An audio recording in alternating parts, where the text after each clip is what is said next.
प्रातस्मरामि हृदि संस्फुरदात्मतत्त्वम् सच्चित्सुखं परमहंसगतिं तुरीयम् यत्स्वप्नजागरसुषुप्तमवेति नित्यम् तद्ब्रह्म निष्कलमहं न च भूतसङ्गः।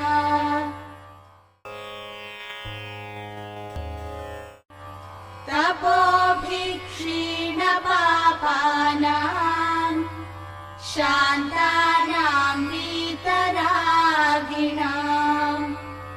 मुमुक्षूणामपेक्षोऽयम् आत्मबोधो विधीयते।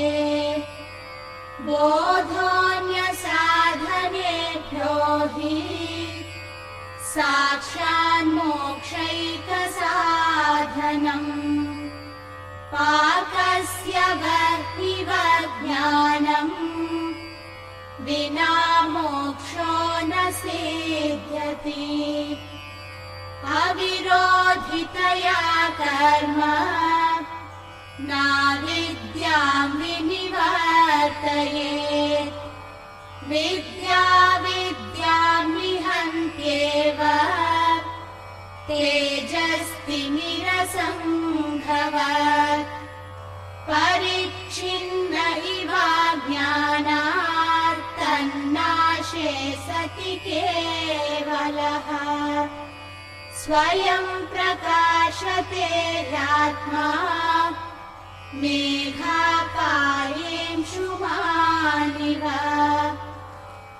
अज्ञानकलुषं जीवम् ज्ञानाभ्यासाद् विनिर्मलम्। कृत्वा ज्ञानं स्वयं नश्येत् जलं कतकरेणुवत्। संसारस्वप्नतुल्यो हि रागद्वेषादिसङ्कुलः।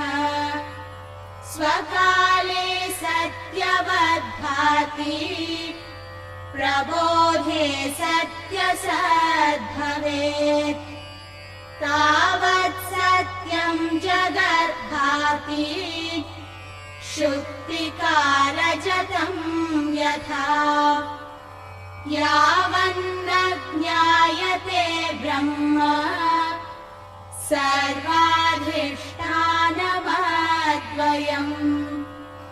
उपादानेऽखिलाधारे जगन्ति परमेश्वरे।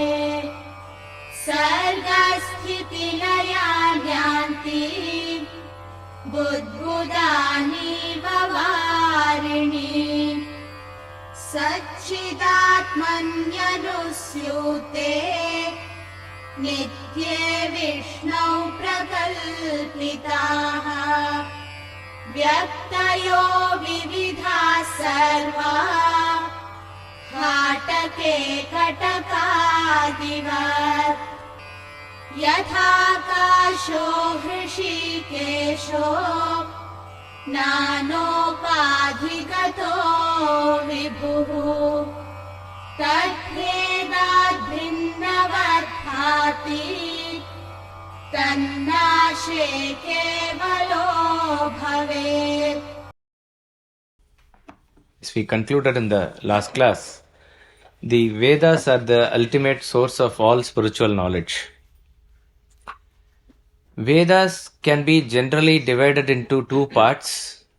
The bulkier portion, which is the first part, is the Karma Kanda, and some of the Upasanas are also given. In another way, the Vedas are divided into four sections. First is called the Samhita or the mantras. Then you have the Brahmanas, then the Aranyakas, and then the Upanishads. These are the four sections. There is no strict demarcation, but this is the general way all the Vedas are arranged.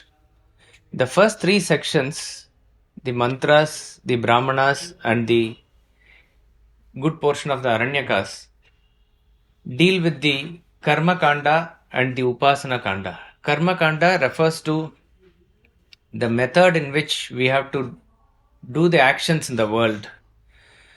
This portion talks about what is Dharma. Dharma means the law of nature which makes this world function, how we must align ourselves to this law of nature and function. Therefore, what is our dharma and how we must function according to our dharma. This is given in the Vedas. So the first portion we can say expounds what is dharma. Once a person lives a life according to dharma, he has understood what the world offers and he has understood what the world can maximum offer. Now his inquiry goes into a different realm, that what is beyond this world? What is the purpose of human birth? What is God? Why am I here? These questions take a deep-rooted inquiry from his personality. These questions may arise to us even at an earlier stage, but on a sustained basis, when these questions come from within us, then we can say we are fully prepared for this, the second part, which is known as the Jnana Kanda or the Upanishads. It talks about Brahman. So the first portion you can say expounds what is Dharma, and second portion talks about what is Brahman, what is God. Brahman is a term which we use normally as God, but the English meaning of God may not convey fully what this term Brahman means. So this term Brahman can be used as it is.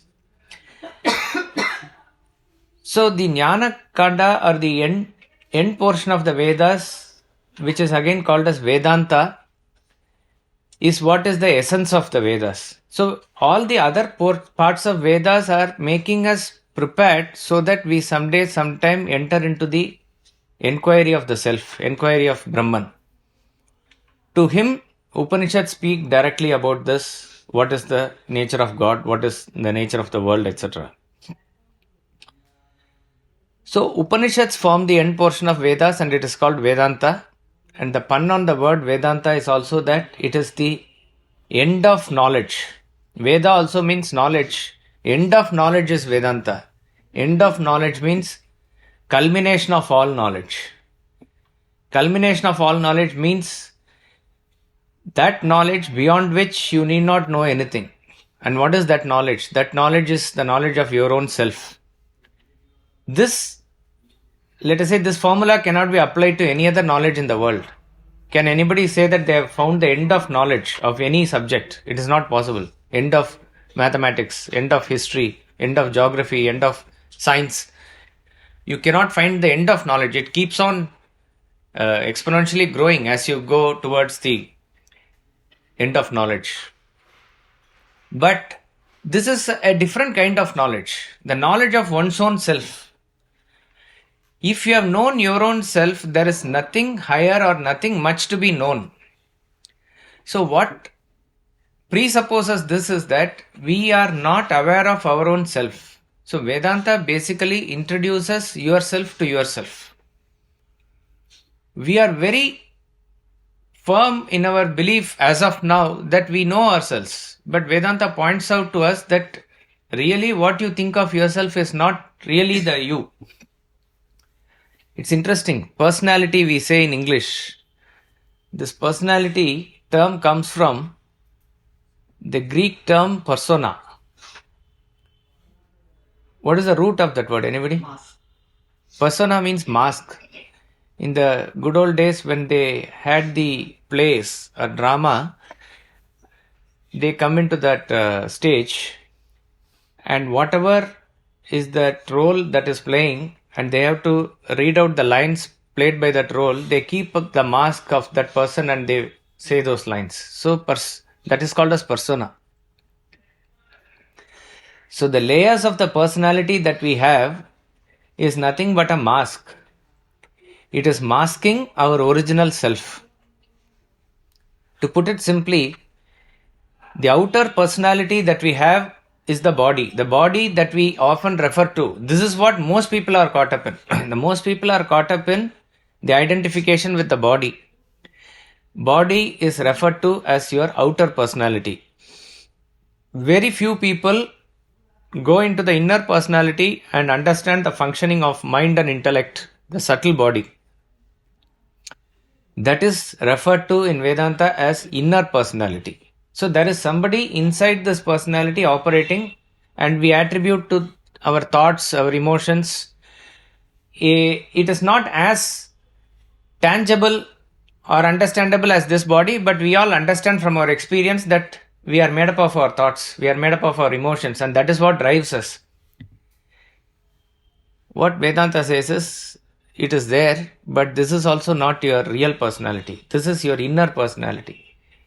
Deep inside all these things is the real personality, which is making these personalities function. What is it that makes your body function? What is it that makes your mind function? What is it that makes your intellect think? We do not know that. That is pointed out as Atma. That is pointed out as real self. This self is what is expounded in the Upanishads. So, Vedanta points out that your real personality is the Atma or the self, and texts like Atmabodha or any Vedantic scripture, the aim is that it should expose that knowledge only. If you have understood your real personality, nothing else is that which is required in the world. You have gained all that is supposed to be gained. You have become the infinite. Having attained the state of infinite, will you want for anything more finite? See, we are pursuing the finite knowledge of the world for some finite benefits. 1 million is also a finite, 10 million is also finite, or 100 million, you can say, put any figure, but it's finite. And finite efforts bring in this finite effects. They stay with us for a while, but that does not seem to give us that infinite happiness. This is what we discussed in the last class. But if you have reached that infinite, what else is there for you to achieve? What else will you want that time? You are said to be in the state of what is known as paripurna. Paripurna in Sanskrit means a state of infinite, state of wholeness. WHOLE, whole. Fullness. That which is absolutely brimming, that is called as paripurna. So, aim of Vedanta is to understand that knowledge. So, Vedas help us to conduct our business in the world in the right way, and having done that, when you are prepared, when you inquire into what is the nature of the universe and what is beyond it all, it points out to you finally that you are the self. Now, this is not a very strict demarcation, as I said in Vedas. Even the Aranyaka portion sometimes has the Upanishad. Even the Upanishad has sometimes the way to do rituals, but by and large it is bifurcated into this Karma Kanda and Jnana Kanda. These Vedantic texts are voluminous. There are many texts, and many people continue to write also. The Upanishads are the ultimate source of all this Vedantic wisdom. Upanishads, being part of the Vedas, are understood as uncreated texts. They are revealed through great rishis in their state of absorption, self-absorption or realization. It is through them it is revealed. The difference between other Vedic mantras and Upanishadic mantra is that other Vedic mantras, the power of the mantra is more important. The way in which it is used in rituals is more important. But when it comes to Upanishad, it goes beyond it, that it is explained to the student by the teacher, and in a Guru Shishya Parampara, that knowledge is continued till date. This is a knowledge transaction that is there in a classroom. That is the difference here. So, Upanishads are the ultimate source of all wisdom. And then comes the Prasthana Traya, means the three canonical texts upon which the Vedanta stands is the Upanishads, the Bhagavad Gita and the Brahma Sutra. Bhagavad Gita is again the essence of Upanishad given by Lord Krishna during the Kurukshetra war. And Brahma Sutra, we said, is the compilation of all the essence of Vedanta in a sutra form, in a aphorism way, in a small cryptic sentences way. Around 500 odd sutras are there. This is attributed to sage Vedavyasa. So these three form the ultimate tripod on which the Vedantic texts stand. In the very good old days, the Vedantic knowledge was given by the master to the student in the form of Mahavakya. When the student was well prepared and he went into the master and asked for the truth, what is the truth, what is the ultimate truth or reality or God, whatever you want to call it, because he has now understood what the world is all about, and he has understood there is no end to the pursuit of the world, so he is now genuinely inquiring as to what is the reality, what is the truth. The master gives out the answer in 3 words, that Tattvamasi. Tattvamasi means you are that. What you are seeking as truth, you are in essence that only. That's all he says. The student contemplates upon the statement and tries to arrive at the conclusion by his own effort. As and when he finds out an answer and comes up with the solution, he submits to the master. The master only says Neti. Neti means not that, not that. He dismisses him and asks him to do further contemplation. By doing further contemplation, maybe we do not know the time, weeks or months together, he comes up with a deeper solution, a deeper answer to his own inquiry. That when he submits, the master again says Neti, Neti. Again he goes for deeper contemplation. Like this process continues. At last, the student probably doesn't come to the master because he has found out the solution. He has understood and he has realized the self. This is probably the best way of teaching. Maybe it is not suitable for us now, but this is the way in which it was drawn out of the student. Only 3 words were given, imagine that. And then the 3 words were not enough. After a period of time, the 3 words were sort of embedded in a Upanishad, and Upanishads are cryptic Vedantic texts that were given, which deals with Brahman from a particular angle, and they are also very, very subtle. So Upanishads needs a class. So the master and the student had a class on Upanishad. That is how it was given. Maybe few, I do not know, how some years later. Much later, many centuries later, Upanishads were not directly understood. And that is the time a great text like Bhagavad Gita had to come. That is about 5,000 years ago. Bhagavad Gita is the essence of Upanishad, but it is in a very detailed way, detailed in that time. And it is a conversation between Arjuna and Krishna, where Arjuna is the Adhikari, who is a person who is a karta in the world, a person of action in the world.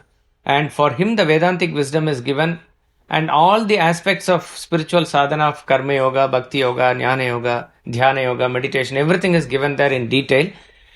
But it is the essence of the Upanishad. But that sort of a dilution was required because Upanishads was probably not understood directly.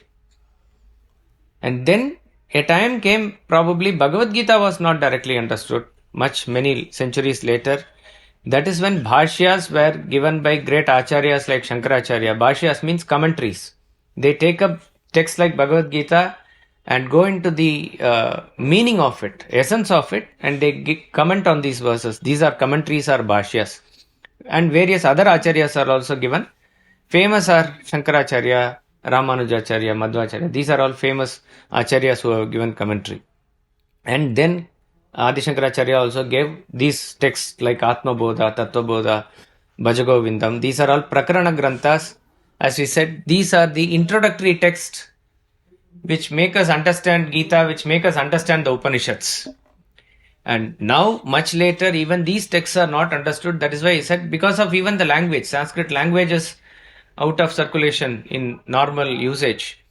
So, texts like Vedanta Treatise, or even further down, texts like Fall of Human Intellect, these are to be taken as stepping stones to go further.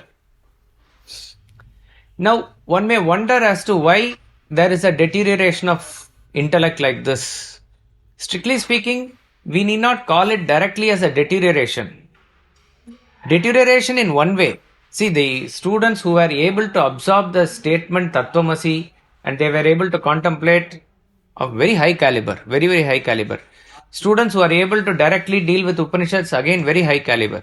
Even Bhagavad Gita. So is it that our power of intellect is gone? Or it has completely, come to a stage where it cannot grasp things? It is not so. The power of the intellect of our forefathers, probably we also have the same power. The ability to think, the ability to contemplate, the ability to absorb and go deep, that is there with us. But probably there is a change in the direction of thinking. The oneness with which we were living along with the nature, the oneness with which we were able to be introvert, that turned into extrovertedness. So all the power of the intellect thinking that we have, it is now used in a way to deal with the world. So many inventions are coming. What is that? That is all the product of our intellect. So you cannot say that the thinking is not there, but so much of focus is on the external world and knowing about the external world, enhancing the knowledge about the external world. So it is the same power that has been channelized in some other direction. Now, which is right, which is wrong, we are not going to comment on that. It is according to each person's nature that he does. But sooner or later, it is better that you turn introvert and seek the self. See, last class we were talking about life and experience. We said that life is anubhava dhara or flow of experience, and experience consists of two aspects, subject and the object. Subject is the individual, object is the world. Study of the world is all branches of science. So science studies the world and improves the world. Study of the individual is Vedanta. So Vedanta is also scientific in its approach, but its area of operation is that it teaches about it deals with the individual. Now, without having improved the inner personality or the individual, however much you improve the world, that is not going to result in the happiness of the individual. Because ultimately, okay, you have built big buildings or you have improved the cars, you have improved the software and hardware and computers and mobile phones, whatever. In every area you have improved everything. But if you ask the question as to why have I improved this, what is the purpose of it? You can say it is to make our life more comfortable. Ultimately, when you say comfortable or any other term that you can use, ultimately it comes to our happiness, our satisfaction, our contentment, making life easy for us. And that is to do with our state of mind.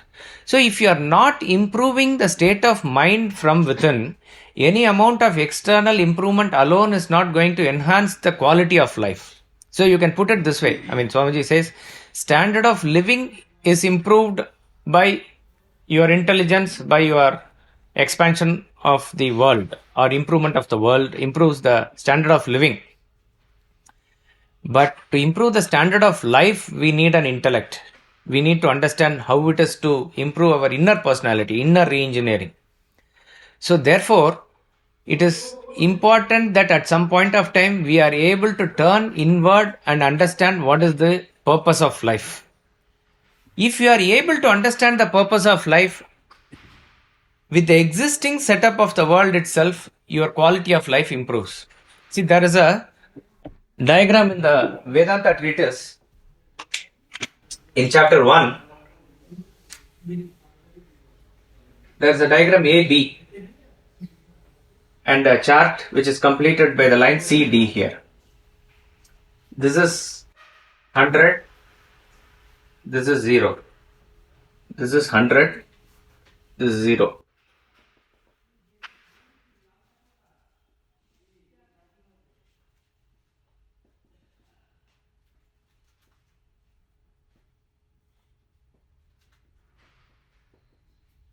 So here, this side AB line represents your spiritual development, and CD line dependence on the world.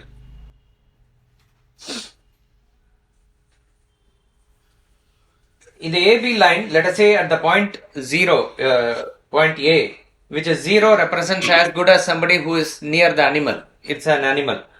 And point B represents a self-realized master or a soul who is at 100%. So AB is the line talking from human evolution, from the lowest grade of the being to the highest grade of human being. 0 to 100. And we are all somewhere in between. This is inversely proportional to this.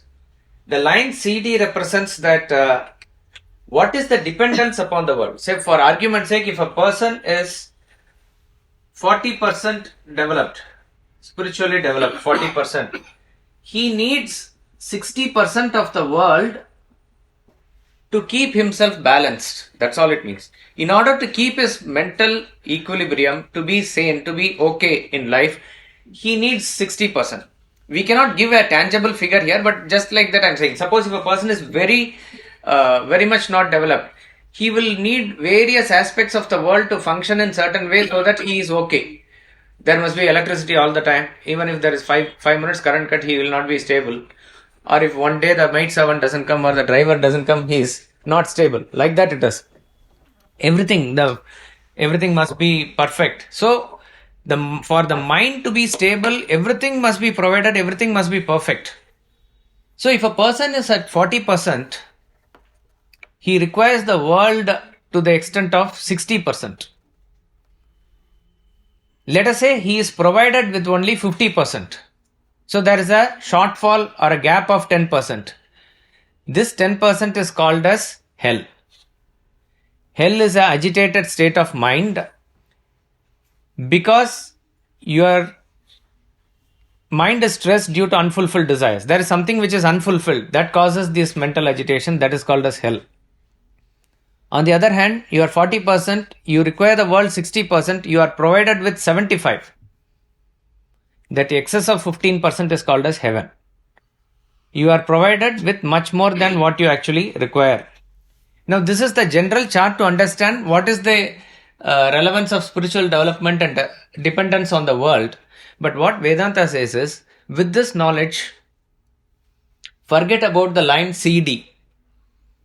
You need to only concentrate on improving yourself. If you are at 40, go to 41, 42, 45, whatever. Slowly move up the ladder. With the existing setup that you have in the world, you will be able to make a heaven out of your life. So one need not worry about what is then provided by the world. Coming back to where we started, improvement of the world, improvement of the self is recommended in the beginning. Then slowly we are transformed into forget about the world, keep on improving yourself. As you keep on improving yourself, you will automatically become self-sufficient. You will automatically become content. Now, that does not mean that you stop your actions in the world. Your quality of actions in the world will also improve. But the dependency factor goes off. That is the difference. A plant is something which is wholly dependent on the world. Animal is also by and large dependent on the world. A human being is designed to be independent of the world. Designed to be independent. But in the present scenario, human beings are more dependent on the world. See, a bird may sit on the tree, a branch, and the branch is breaking and falling down. But the bird is not bothered because the bird is not dependent on the branch. The bird is dependent on the wings. It will fly away. But it uses the branch. That must be our relation with the world. On the other side of the branch, if a boy is there, he is holding on to the branch because there is a flood and there is a river below. If the branch falls, he falls. So he is so much dependent on the branch. This is the difference. The difference between a Vedantin and a normal person is, normal person uses the world as bird uses the branch. He is not dependent on the world. Yet, he may operate in the world. On the other hand, if we are not developed, we are so much dependent on the world, and the supply of the world totally is not in your control. So, you may not be able to provide everything that you want at every point of time. See, somebody may be dependent on even India's victory or defeat or somebody else's mood. That is not in your control. So, this knowledge makes us actually independent of the world. So, the power of the intellect is there. If you are able to change the focus of the intellect from external world to yourself within, we will be able to absorb this knowledge better. Atmabodha literally means knowledge of the self. Atmabodha is in a poetry form, as I said. Swamiji has written in the introduction that it is like a word painting, giving out each philosophical ideas. It's a beautiful painting. Each verse is a painting like that. There are a lot of examples given from life, from nature to convey the subtle point. The theme is only self. Like Bhajagovindam, it does not deal with any practical aspects of life. It is only Atma, the self only, from different angles. But it is made easier by examples. Atmabodha, for our easy reading, is divided into 8 topics by Swamiji. The first topic is knowledge of self alone liberates, 5 verses 1 to 5. The second topic is material equipments superimpose world upon Brahman. Our material equipments, our body, mind and intellect, they superimpose the world upon Brahman. This is dealt in 10 verses from verses 6 to 15. By discriminative self-analysis, separate the self from the material equipments. Having understood that it is the material equipments that has superimposed, now by discriminative self-analysis, you have to segregate this. 14 verses from 16 to 29. Through process of negation, assertion and meditation, you have to realize the self. 11 verses from verses 30 to 40. Knowledge of the self destroys ignorance. The self reveals itself.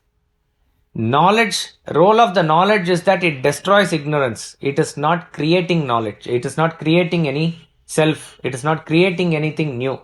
The already existing self reveals itself. 6 verses 41 to 46. The self-realized merges with Brahman. Verses 47 to 53, 7 verses. What is the nature of Brahman? 11 verses, 54 to 64. Finally, knowledge of self reveals Brahman. 65 to 68 concludes Atmabodha. So the entire theme of Atmabodha is only knowledge of the self, nothing else. Atmabodha is attributed to the great Adi Shankaracharya. It is very relevant, isn't it? Tomorrow is the Mahashivaratri. A few classes back, we had the opportunity to worship Lord Shiva here, discuss the Tattva of Lord Shiva. And we said that the center portion of the Vedas, which is the Sri Rudram, Rudram talks about the glory of Lord Shiva, eulogizes Lord Shiva, names of Lord Shiva. One of the names that comes is very interesting. Vyukta Kesha. What is the meaning?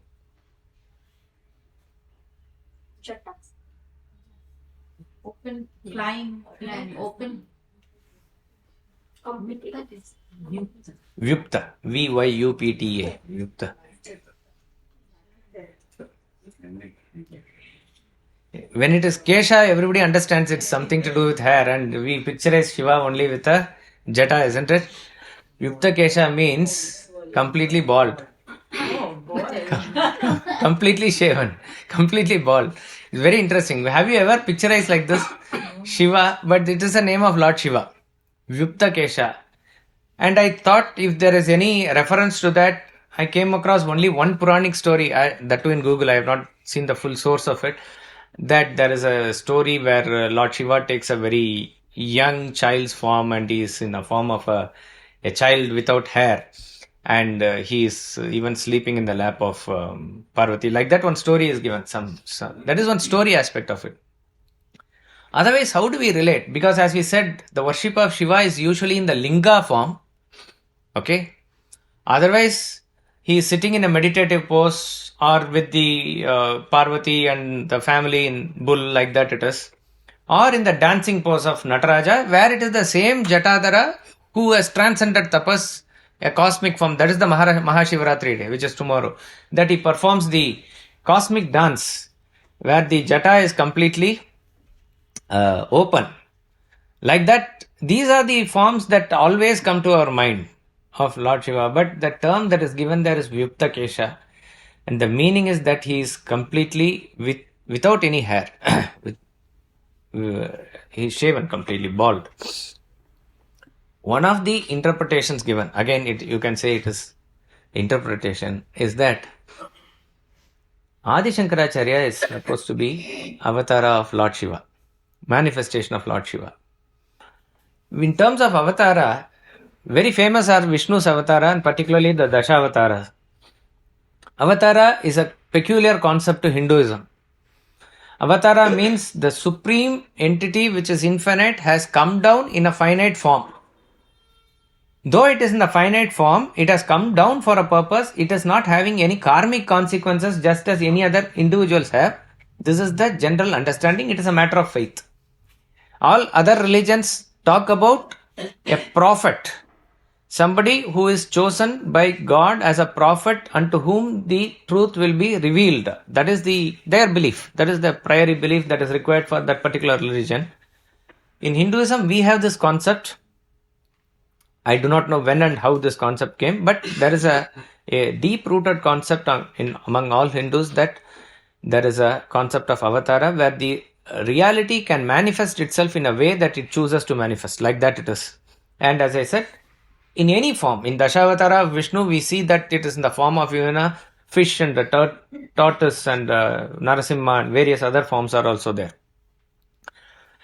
But we do not relate Shiva's avatara as in a detailed form as in Vishnu's avatara, particularly Rama avatara and Krishna avatara and all is dealt in a very, very detailed way through our Puranas and Itihasas. So when it comes to Shiva, we normally don't say avatara, though we say for Adi Shankaracharya, generally we say manifestation, we can say. Like Leela is a game, play. In South, there's a city called Madurai, you know that in Tamil Nadu. There, Lord Shiva is supposed to have performed 64 Leelas and it is compiled in a Purana called Thiruvilayadal. It is also translated later into Sanskrit called as Halasya Purana. That's the only Purana first written in Tamil and then translated into Sanskrit. All other Puranas are written in Sanskrit first. Hala means it refers to that city only, Halasya Purana. So there are about various Leelas that are given. In various Leelas, Shiva comes and manifests himself in a way and then he disappears. This is called as manifestation. But when we see us, and even in Vishnu's avatara, the avatara of a fish or a Narasimha, it is just a manifestation. He comes from the pillar like that and then finishes off whatever has to be done and then it is over. But in Shiva's case, it is like that only. It is dealt in all these Puranas.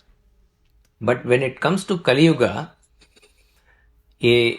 various sages and saints, Swami Ramtirtha says, the greatest being to have walked in human form after Lord Rama and Krishna, that is in Kali Yuga, is Adi Shankaracharya. We attribute to previous yugas the other avatars. So in Kali Yuga, Adi Shankaracharya is the greatest human being to have walked in a human form, he says. Like in every case of avatara, how do we derive? We may not know whether during his time it was there or not, but 2500 years down the line, or even the popular belief that he is 788 AD means 1200 years down the line, we worship him as avatara. We are able to relate to what that flash of manifestation in a period of 32 years was able to achieve was nothing short of what God would have performed. That is why we attribute it to Avatara. In Bhagavad Gita, Lord Krishna says the purpose of Avatara is to establish Dharma. Dharma samsthapanarthaya sambhavami yuge yuge. Wherever there is a fall of Dharma and rise of Adharma, I come to re-establish Dharma. I manifest myself again and again. It's a very clear statement that is given there. When Ravana was there was the equivalent of that. That is why Ramavatara had to come. And during the Kurukshetra time, end of Kali Yuga, so many negative forces were there in various forms. Krishnavatara had to come and set right the balance. Many thousands years later, the negative forces were not in a very easily identifiable and a violent form like that before. It was in a different way. They were attacking the intellect actually. So the Avatara had to be, according to that time, it has to come and resurrect the spiritual knowledge. It has to come and resurrect the Dharma in this way. So Adi Shankaracharya's Avatara is considered to be like that. So Vyupta Kesha fits into Adi Shankaracharya. In our Guru Parampara, we say that Sadashiva Samarambam Shankaracharya Madhyamam Asmad Acharya Paryantam Vande Guru Paramparam. In the Advaita Parampara, they say the Guru Parampara, when it started, we do not know. That is why all the Parampara goes and ends with Lord Himself. Some people say Lakshmi Natha Samarambam. With Vishnu it starts, with Shiva it starts. So Sadashiva is the starting of the Guru Parampara. Shankaracharya Madhyama. In the middle it is Shankaracharya. Then Asmad Acharya Paryantam. Until my Acharya. Until my Guru. I salute the entire Guru Parampara. Without the grace of Guru Parampara, it is not possible to get into any of this. Atmabodha and all we can forget. So it is the blessings of Guru Parampara. So the first Guru is said to be Sadashiva in the form of Dakshinamurti. In South Indian temples, if you go, you will find when you come around the temple in the circumambulance, you will find usually facing south, there will be a Lord Shiva figure sitting. Usually under a banyan tree. If they are able to provide that, they will provide that also. Otherwise, he is sitting there facing south. That's why he is called as Dakshinamurti. He is the Adi Guru. And what does he teach? He teaches the knowledge of the self. This knowledge only. But how does he teach? Silence. Through silence. Chitram Vatataror Mule Vriddha Shishya Gurur Yuva. Gurostu Maunam Vyakyanam Shishyastu Chinna Samshayaha. Gurostu Maunam Vyakyanam means he is expounding the entire truth through Maunam. But all the doubts of the disciples are expelled. That is the greatest form of teaching, maybe.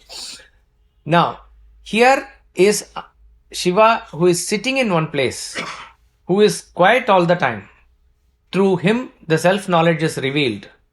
So you can say this is the complete storehouse of the potential energy there. This potential energy, when it transforms itself into a kinetic energy, to the extent that he was completely silent, he was completely talking now. To the extent that he was seated in one place, he went from place to place. Traveled all over India 3 times. Established mata everywhere. Restored temples and temple worships. Various debates and arguments he had with various scholars, various spiritual masters. Wrote bhashyas and commentaries. How is it possible that a person who lived a human life of 32 years only could accomplish this? It is unimaginable. So to the extent that it was completely in a potential form, this energy got released as it were. So we can see Shankaracharya as a Amsha of Lord Shiva only. The greatness of Adi Shankaracharya from our perspective of spiritual sadhana is that we know that the most important right royal paths given for spiritual sadhana is the Karma Yoga, Bhakti Yoga and Jnana Yoga. Karma Yoga is the path of action when you use the body. Bhakti Yoga is the path of devotion when you use the mind, feelings. Jnana Yoga is the path of knowledge when you use the intellect. We have seen various stalwarts in various corners of India from time to time. Till today they have been coming. And they exemplify probably one of these yogas. Ramana Maharishi was there. Great soul. Just in last century he was there. Absolute pure jnani. Like Dakshinamurti only. He was sitting in a place and he was doing that, only giving darshan. Only in later part of his life he spoke at least. But you don't, ashram was built around him as it were.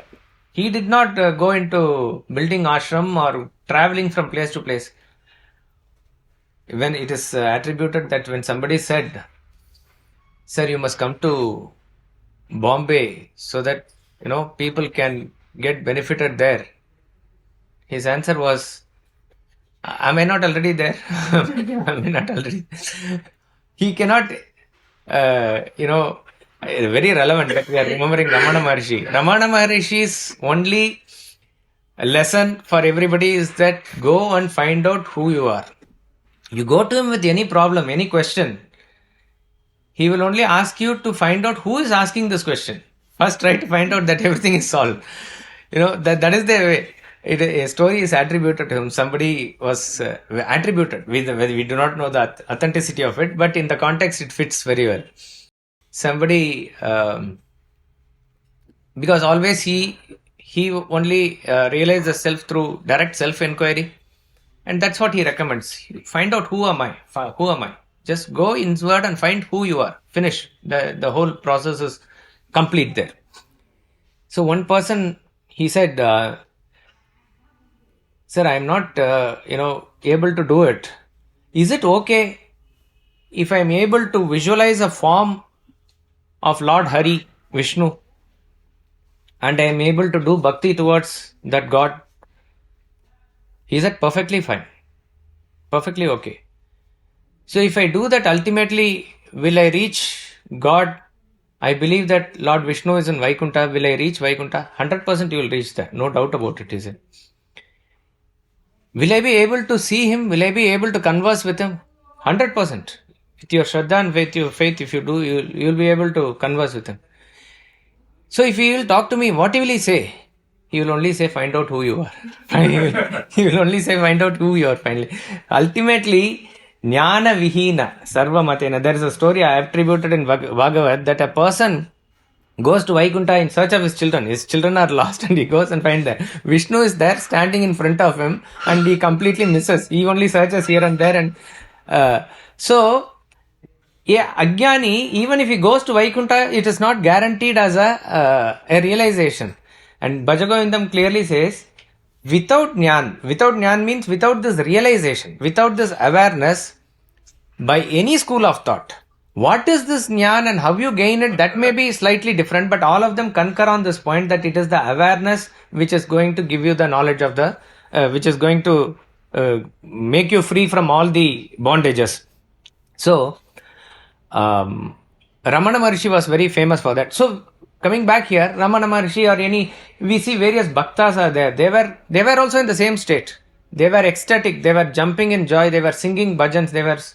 And if you go into the meaning of their song in essence, you may find the Vedantic truths also there. But they showed the path of bhakti. They also made people bhaktas. It is possible. By their contact, everybody were elevated like that. But here is a person who just lived for 32 years in the mortal body as we see. But he exemplified the height of jnana, the height of bhakti and the height of karma. Very rare combination. Some have done that, but very, very rare. So, in the first 16 years of his life, he wrote all the bhashyas or commentaries of the Upanishads and Gita. He was able to travel across various places, have debates and arguments, and he was able to convince people. Debates and arguments are very essential aspect of Hinduism. It is not what we see as debates, particularly televisions nowadays. And ultimately, even if there is any sense of debate, finally you hold on to your view, I hold on to my view. Let us agree to disagree. All this is not the rules of the debate. There's a beautiful debate between Shankaracharya and Mandana Mishra. Mandana Mishra is one who becomes Sureshwaracharya later on. It's a great episode to see. The rules, and both of them hold on to their point as the truth. That is the important thing.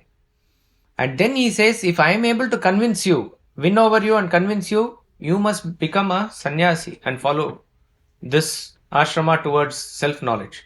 If I lose to you, I will marry and become a grahastha ashrama and follow whatever you are following. This is the thing. In other words, it is not the question of humiliating another person. It is the question of understanding the truth and going by the truth. If you are ultimately convinced that your standpoint is not tenable at one level, you must be prepared to go to the next level. Now here the point is, one person does not go from falsehood to truth. He goes from one level of truth to the next level of truth. That's all. It means Mandana Mishra was a great karmashta. Meaning he did karma yoga. He was caught up in rituals, but he thought the rituals was the end of life. So Shankaracharya says rituals is important. Rituals purifies your personality. But you cannot say that after 12th standard I'll come back and again do the schooling again. After 12th standard I'll come back. No, you have to go to graduation, post-graduation and PhD.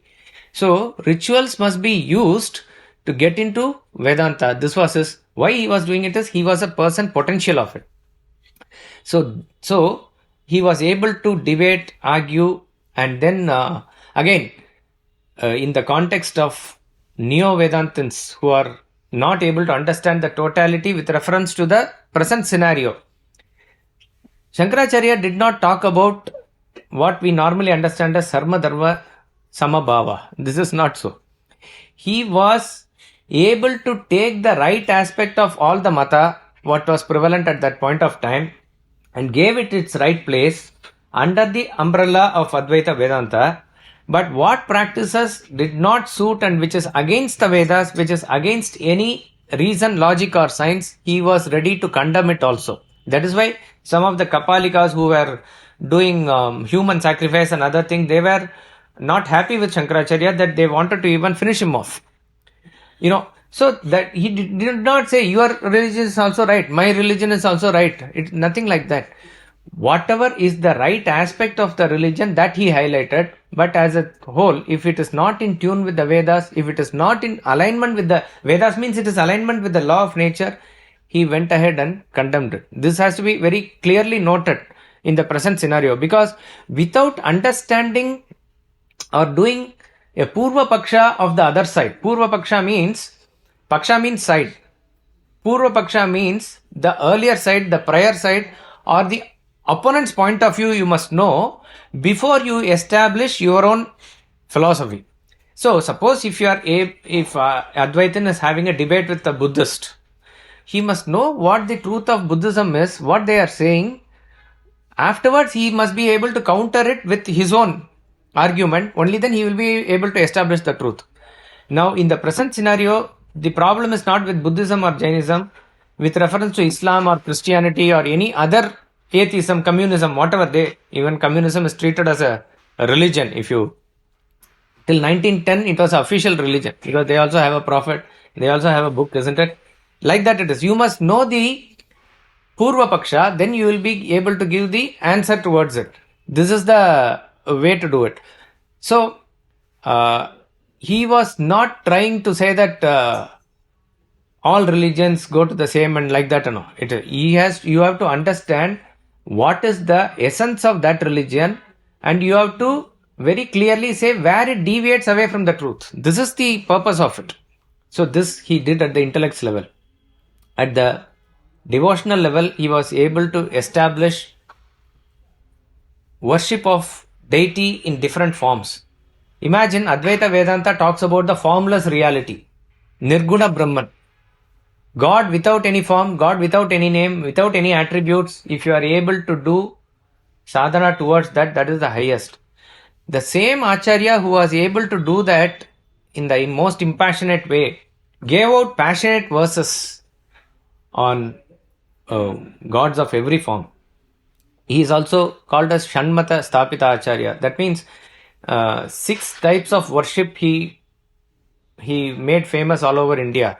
Worship of Ganesha, it was all there prevalent. He made it very formalized. Kartikeya, Durga, Shiva, Vishnu, Surya, all these 6 forms of worship he established. Went to various temples also. So it is very difficult to understand this sort of apparent contradiction. But when you go into the depth, there's no contradiction. Ramakrishna Paramahamsa was like that. Swami Vivekananda tells about Ramakrishna Paramahamsa. He says outwardly he seems to be like a mad person, mad with bhakti towards Ma Kali. Out and out a bhakta is what everybody will feel. But inwardly only, if you know him a little, you know how much a jnani he is. And outwardly Vivekananda is a very staunch intellect and a very powerful person. So we relate to him as a great intellectual. But deep inside he is very emotional, very bhakti oriented. So any person in that height of spiritual sadhana there will not be a divorce between jnana and bhakti within him. It is not a contradiction actually. If you understand it properly, it is there. So Adi Shankaracharya was able to produce various bhakti hymns also. And then at the karma level, within a span of again 32 years, the next, probably the second 16 years of his life, he dedicated himself fully to establishment of traditions, establishment of mathas. Various mathas are attributed to him, but 4 are considered very orthodox and very famous. 4 of his disciples were seated in 4 of the mathas in 4 directions, the parampara of which continues till today. Even if you take 788 AD, 1200 years is not a joke. Till today, in the same pristine form they are maintaining, and they are doing yeoman service to the society in whatever form they can do. It is the tapas of Adi Shankaracharya. How was he able to do this?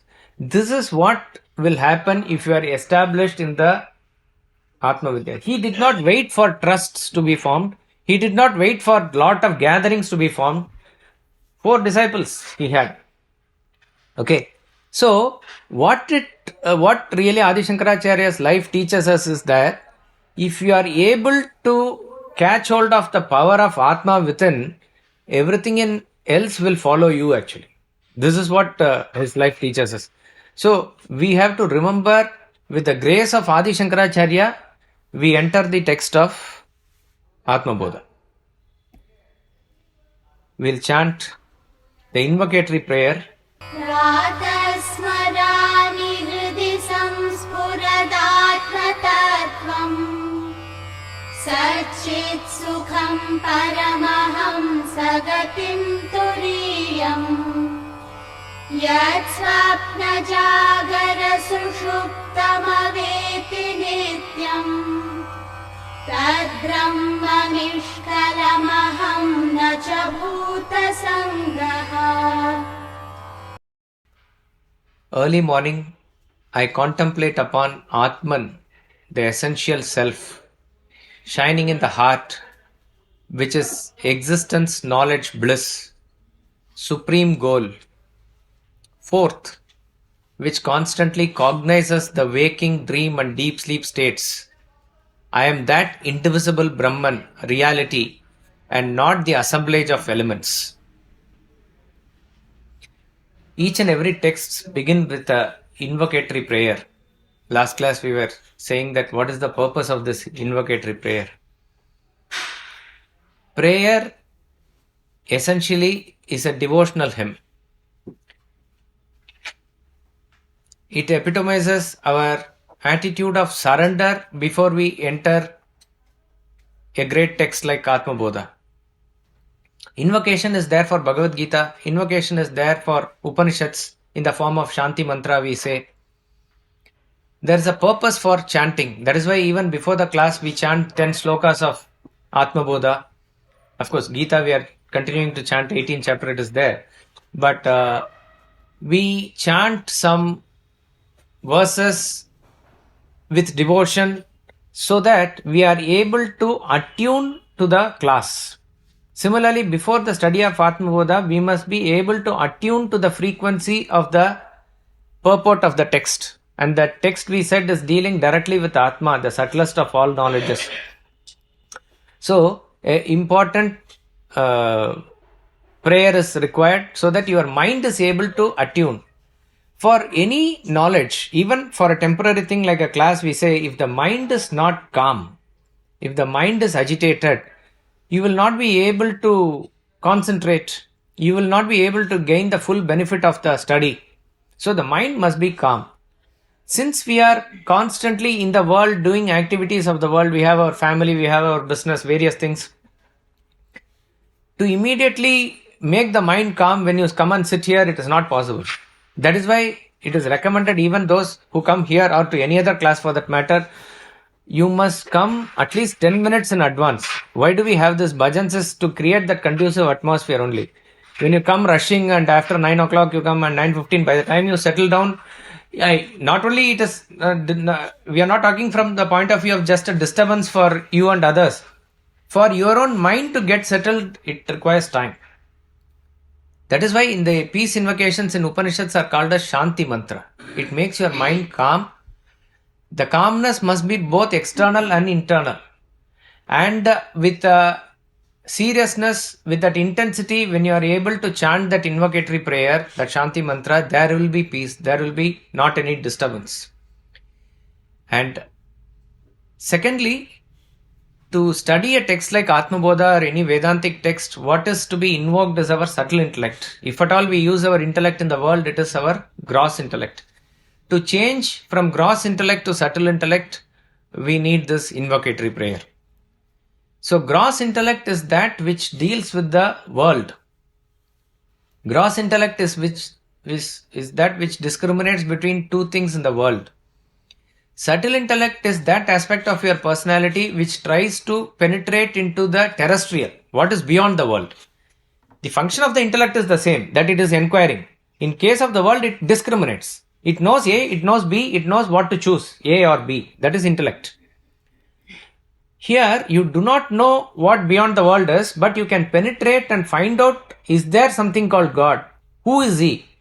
This text deals with that only. So, for attuning to this text, as much whatever is the subtle intellect that a person has, that must be awakened. To that extent, this peace invocation helps. So the gross intellect is something like a locomotive spanner, big spanner, which is used to tighten the screws of big engines. A wristwatch spanner is also a spanner, but it is used for very, very subtle operation. So subtle intellect is like that. It is very subtle. It is used for a subtle operation. There are no two equipments sitting within our head. It is the functional difference. When the function of the intellect is confined within the realm of the world, it is gross intellect. It can be from distinguishing from a master and a stranger by a dog, to great calculations by Newton or Einstein. All are within the realm of the world. So all of us are using gross intellect if we use the intellect. But when it comes to study of scriptures, what is to be invoked is whatever subtle intellect you have, that must be invoked. So this change is brought about by peace invocation. Again, one important aspect you must remember is gross intellect is consciously developed. Subtle intellect, you can say a developed subtle intellect, but usually we use the word uncovered. When you are become introvert, when your desires are less, automatically your thoughts go towards the self. That aspect of it, we say that subtle intellect becomes more and more powerful as you uncover it more and more. Early in the morning, I contemplate upon Atman, the essential self, shining in the heart, which is existence, knowledge, bliss, supreme goal, Paramahamsa Gatim, Turiyam, fourth, which constantly cognizes the waking, dream and deep sleep states. I am that indivisible Brahman, reality, and not the assemblage of elements. Like in the Shanti mantras of the Upanishad, the invocatory prayers here also speak two languages. Gita Dhyanam also speaks. It is a language of intellection, it is a language of devotion. In Kenopanishad, we studied, he says, Maham Brahma Nirakuryam, Mama Brahma Nirakarot. May I not spurn Brahman, may not Brahman spurn me. Two sentences come next to each other. What does it mean? He has that intellectual conviction that, I am pursuing this Brahman, let me not reject Brahman at any cost, let me hold on to him. This is his conviction. This he is, reassuring himself. At the same time, it is not that I am that egoistic person who is doing it. May not Brahman spurn me. Ultimately, it is he who is going to reveal himself to me. May not Brahman spurn me also. So here is a devotional come intellectual thing. So exactly like that here he says, Tad Brahma Nishkalamaham Nachabeta. I am that Brahman, not this assemblage of elements. Assemblage of elements means not this body. Even mind, we are going to see later. Assemblage of elements means your body-mind component. I am not this. I am that supreme Brahman. I am asserting myself. So what is the prayer here? A very interesting definition of prayer is given by Adi Shankaracharya himself. I think it comes in Atmabodha, Viveka Chudamani. What is bhakti? What is devotion? Swaswarupa anusandanam bhaktirityavidiyate. Beautiful definition. Swaswarupa anusandanam. Contemplating on one's own original nature is actually bhakti. If you are able to do that bhakti, nothing like that. If you can't, okay, we'll give you forms, you can do bhakti on that, all that is given. But the essence of bhakti is this. Swaswarupa anusandanam bhaktirityavidiyate. This is bhakti. So this verse is both devotional as well as intellectual. We'll continue in the next class. Poornam Adah Poornamidam Poornat Poornamudachyate Poornasya Poornamadaya Poornamevavashishyate. Om Shanti Shanti Shanti.